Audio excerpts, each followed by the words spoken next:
गणपते नमो नमः। सिद्धिविनायक नमो नमः। गणपते नमो नमः। गणपति बप्पा मोरया। मंगल मूर्ति मोरया। ओम सरस्वती विद्महे विद्याप्रदायिनी धीमहि तन्नो देवी प्रचोदयात्। कथा आरंभ होत है, सुनिए वीर हनुमान। आसन लीजियो प्रेम से, प्रभु आओ कृपा निधान। आज कथा करेंगे हम करवा चौथ की।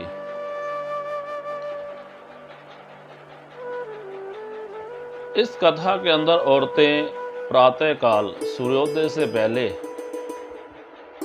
सर्ग इत्यादि कर सकती हैं। प्रातःकाल स्नान करके गणपति भगवान का ध्यान करें और उसके बाद सर्गी यानी हल्का फुल्का भोजन इत्यादि कर सकते हैं। इस दिन औरतें अपने पति की लंबी उम्र की कामना करते हुए इस व्रत को करती हैं। कहते जो औरतें इस व्रत को करती हैं, गणपति भगवान की कृपा से उनके पति की आयु लंबी होती है। अगर अल्पायु भी होती है तो लंबी हो जाती है। इसके पीछे सबसे पहले जो कथा आई, एक बार राक्षसों ने देवताओं के ऊपर विजय पाली। जब देवता हारे तो भगवान ब्रह्मा विष्णु महेश के पास गए तो सब ने ध्यान किया और यही कहा कि तुमने सबसे पहले गणपति भगवान को मनाया नहीं है, तुम गणपति जी की शरण में जाओ। तो सभी देवी देवता गणपति की शरण में गए और अब गणपति भगवान देवताओं की तरफ से उन्होंने लड़ाई की और देवताओं के ऊपर विजय प्राप्त की। जब देवता जीत चुके तो उन्होंने गणपति भगवान से प्रार्थना की कि आप हमसे कोई वरदान मांगो।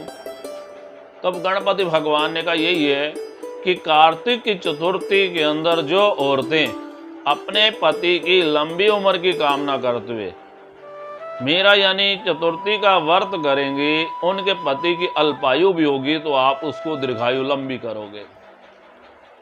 देखिए, इस कथा को भगवान कृष्ण ने द्रौपदी से भी कराया। जब कौरव और पांडव का युद्ध हो रहा था तो भगवान कृष्ण ने द्रौपदी से कहा, द्रौपदी तू कार्तिक चतुर्थी का गणेश जी का ये व्रत कर। इस व्रत को करके तेरे पति दीर्घायु होंगे, उसकी कोई हानि नहीं पहुंचा सकता। और भगवान कृष्ण के कहने पर यह व्रत द्रौपदी ने किया और उसके पति की आयु लंबी रही और युद्ध में कोई उसको उनके पति को कोई जीत नहीं पाया। ये जो कार्तिक चतुर्थी है, इस दिन जो औरतें गणेश जी का व्रत रखती हैं, गणपति कृपा से उनकी सब इच्छाएं भी पूरी होती हैं और गणपति महाराज की कृपा से उन्हें पति का पूर्ण सुख प्राप्त होता है। वैसे जो इस कथा, इसके पीछे जो कथा एक आती है करवा चौथ की, एक साहूकार था, उसके 7 बेटे और एक बेटी थी। बेटी का नाम था वीरमती। वीरमती की शादी एक राजकुमार से हुई और वो मायके में रहने आई हुई थी और यहीं पर करवा चौथ का व्रत आया तो उसने अपनी भाभियों के साथ मिलकर करवा चौथ का अपने पति की लंबी उम्र की कामना करते हुए सब ने मिलकर करवा चौथ का व्रत किया। अब भाई जो थे अपनी बहन वीरमती से बहुत ज्यादा प्यार करते थे। अब वीरमती ने जो पहली बार ये व्रत रखा, उसकी तबीयत खराब होने लगी, भूख प्यास उसकी तबीयत खराब होने लगी। भाइयों से ये देखा नहीं गया और भाइयों ने कहा वीरमती तू जल और अन्न को ग्रहण कर ले। तो वीरमती ने कहा जब तक चांद नहीं निकलेगा और मैं उसको अर्घ नहीं दूंगी तब तक मैं जल और अन्न को ग्रहण नहीं करूंगी। देखिए, गणेश जी का कोई भी व्रत होता है, जब तक चंद्रमा को अर्घ ना दिया जाए पूर्ण नहीं होता। देखिए, व्रत गणेश जी का और चंद्रमा को अर्घ क्यों दिया जाता है, इसके पीछे एक बड़ी सुंदर कथा है। कथा क्या है, एक बार नारद जी ने लीला रची और मां गौरा के पास गए। मां गौरा को प्रणाम किया और मां गौरा से पूछने लगे, मां भगवान शंकर ने अपने गले में मुंड की माला क्यों डाल रखी है? अब मां गौरा कहने लगी, नारद पति की हर बात में दखल देना स्त्री का, पति की हर बात में दखल देना स्त्री का कर्तव्य नहीं है, स्त्री को शोभा नहीं देता, इसलिए मैंने आज तक उनसे पूछा नहीं है। कह लगे, पर मां आज भगवान शंकर आए तो आप जरूर पूछना कि आपने ये गले में मुंड की माला क्यों डाल रखी है। अब भगवान शंकर, नारद जी चले गए, भगवान शंकर आए तो मां पार्वती नाना प्रकार से भगवान शंकर की पूजा करने लगी, सेवा करने लगी, पैर दबाने लगी। आज भगवान शंकर समझ गए कि आज इसको कुछ ना कुछ चाहिए। कह लगे, पार्वती तेरे मन में क्या है? कह लगे, प्रभु आप मुझे ये बताओ कि आपने गले में ये मुंड की माला क्यों डाल रखी है? भगवान कहने लगे, नारद तो नहीं आए थे? कह लगे, हाँ आए थे, पर मैं आपसे पूछना चाहती हूँ। भगवान कहते, तू जितने बार भी मरी, तेरे सर को मैंने अपने गले में धारण कर रखा। कह लगे, प्रभु ये कैसे हो सकता है? मैं इतने बार मरी और आप एक बार भी नहीं मरे। भगवान कहते, मैं अमर हूं, ना मैं पैदा होता हूं ना ही मरता हूं। कह लगे, प्रभु फिर मुझे भी वो अमर कथा सुना दो ना, मैं बार बार आपको प्राप्त करने के लिए हजारों वर्ष आपकी तपस्या करनी पड़ती है, तब जाकर आपकी प्राप्ति होती है। अब मां गौरा जिद पे आ गई तो भगवान कहने लगे, ठीक है, मैं तुझे एक कथा कहता हूं, उस कथा को सुनने से तू भी अमर हो जाएगी।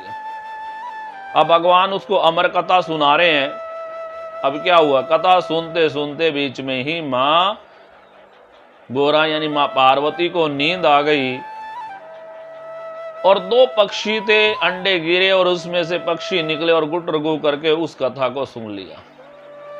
कहते आज भी अमरनाथ में दोनों पक्षी विराजमान है, तोता तोती के रूप में। अब कथा पूर्ण हो गई। भगवान शंकर ने मां गौरा से पूछा, तूने कथा को सुना? कहने लगे, महाराज मुझे तो बीच में ही नींद आ गई थी। भगवान कहने लगे, तूने मेरी कथा का निरादर किया है। कबीरा हरिहो बात में बात चलावे और तिस अपराधी जगत में तीन लोक नहीं ठोर। तूने मेरी कथा का निरादर किया, तू मेरे साथ रहने योग्य नहीं है। भगवान ने उसको घर से निकाल दिया। कार्तिक स्वामी के पास गए। कार्तिक स्वामी ने जवाब दिया, अभी तो पिताजी आपसे नाराज है, मैं रखूंगा मुझसे। मां पार्वती समझ गई। जंगलों में गई, वहां हजारों वर्षों तक तपस्या की। शरीर पर जो मैल एकत्रित हुआ ना, उससे एक पुतला बनाया और उसमें योग शक्ति के द्वारा जान भरी। वो चाहती थी मेरा भी कोई ऐसा गण हो जो सिर्फ मेरा कहना माने, और वो श्री गणेश कहलाए। और एक दिन मां स्नान करिए, गणेश भगवान जी से कहा, देखो कोई अंदर ना आना पाए। उधर भगवान शंकर आए। भगवान शंकर के मन में भी आए, इतनी बड़ी गलती नहीं की जितनी बड़ी मैंने सजा दे दी है। भगवान शंकर कहने लगे कि मुझे अंदर जाने दो। कहने लगे, मां स्नान कर रही है और मां का आदेश है, कोई अंदर नहीं जा सकता। भगवान कहने लगे, मैं पति हूं। कहने लगे, कुछ भी हो, मेरी मां का आदेश है, आप अंदर नहीं जा सकते। और इसी जिद में भगवान शंकर और गणेश जी की लड़ाई हुई। भगवान शंकर ने त्रिशूल से गणेश जी का सर उतार दिया। जैसे ही सर उतारा, वो चंद्रलोक को चला गया। इसलिए गणेश जी का जो सर चंद्रलोक को गया, इसलिए गणेश जी का कोई भी व्रत होता है ना, जब तक चंद्रमा को अर्घ ना दिया जाए पूर्ण नहीं होता। अब भगवान शंकर अंदर गए तो मां पार्वती देखकर बड़ी खुश हुई कि मेरे पति वापिस आ गए। कहने लगे, आपको किसी ने मना तो नहीं किया? कहने लगे, एक उदंड बालक ने मना किया था, मैंने उसका वध कर दिया। मां गौरा को गुस्सा आ गया, पूरी धरती कांपने लगी। आपने मेरे हजारों वर्षों की तपस्या को एक क्षण में नष्ट कर दिया। जब तक आप मेरे उस पुत्र को ठीक नहीं करोगे, मैं जल और अन्न को ग्रहण नहीं करूंगा। भगवान बाहर आए तो क्या देखा कि धड़ तो पड़ा है लेकिन सर नहीं है। सर कहां गया? चंद्रलोक को चला गया। अब भगवान ने तब एक हथनी के बच्चे का सर काटा। जब हथनी के बच्चे का सर काटा तो हथनी कहने लगे, महाराज ये कौन सा न्याय है, आपने अपने पुत्र को बचाने के लिए मेरे बच्चे का सर काट लिया। तब भगवान ने कहा, चल ठीक है, जिसके ऊपर लगेगा ना वो प्रथम पूजनीय बनेगा, उसकी संसार में सबसे पहले पूजा होगी। तो मैं वही कह रहा था, इस व्रत को करने से अब कह लगे जब तक मैं चंद्रमा को अर्घ नहीं दूंगी, जल और अन्न को ग्रहण नहीं करूंगी।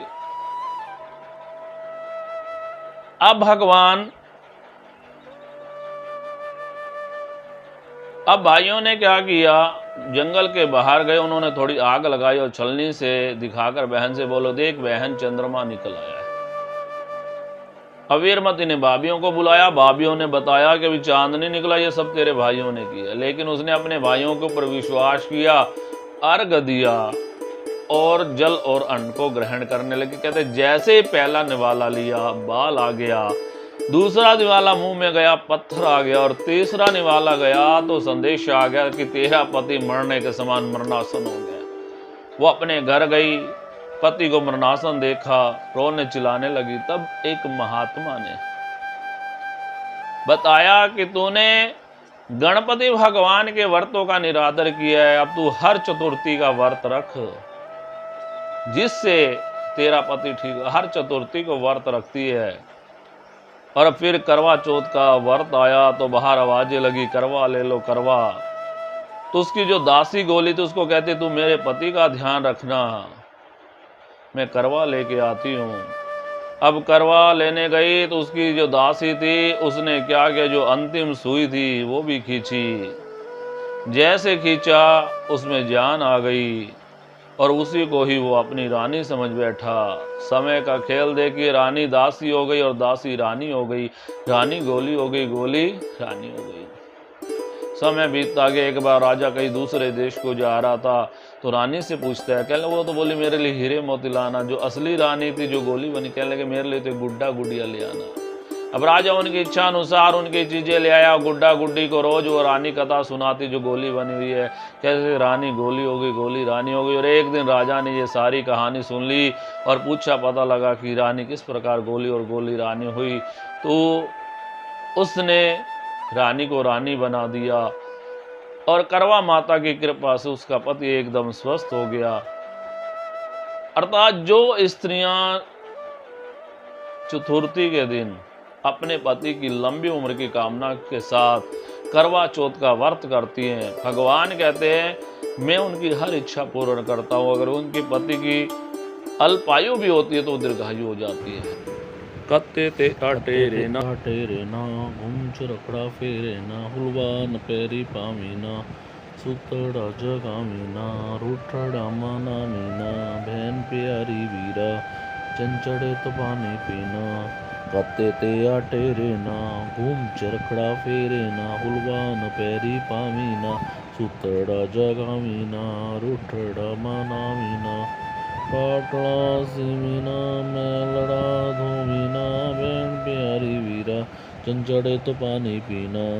कत्ते ते टेरे ना घूम चरखड़ा फेरे ना, हुलवा न पैरी पामीना, सुतड़ा जगावीना, रूठड़ा मानावीना, बहन प्यारी वीरा, चंचड़े तो पानी पीना। अंत में बोले, कत्ते ते टेरांगे घूम चरखड़ा फेरांगे, हुलवान पैरी पावांगे, सुतड़ा जगावांगे, उठड़ा मनावांगे, पाटड़ा सीवांगे, मेलड़ा धोवांगे, बहन प्यारी वीरा, चंचड़े तो पानी पीना।